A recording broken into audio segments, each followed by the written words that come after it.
Sa harap ng patuloy na pag-usbong ng mga makabagong inisyatibo, isang fast food chain ang nagtataguyod ng inclusivity at sustainability, kung saan nagbibigay diin sa pantay-pantay na oportunidad sa mga Pilipino at responsableng pangangalaga sa kalikasan. Kung ano yan, panoorin natin to. Sa panahon ng mabilis na pagbabago at pag-unlad, isang mahalagang hakbang ang pagtutok sa sustainability at inclusivity upang matugunan ang mga pangailangan ng ating komunidad at kalikasan. Most of our stores would have solar power. So like this particular store, solar power din po siya. So aside po from that, even yung mga packaging materials natin also espouses yung mga things about sustainability, recycling.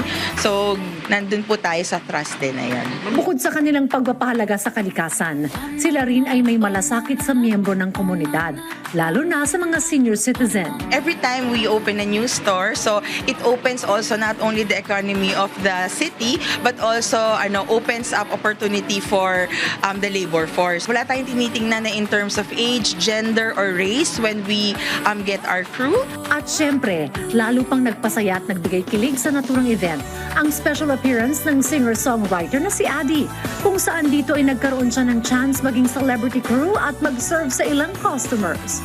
Sa pamagitan ng mga hakbang na ito, pinapakita nila na ang tunay na tagumpay ay hindi lang nasusukat sa kita, kundi sa epekto nito sa kapaligiran at sa mga tao.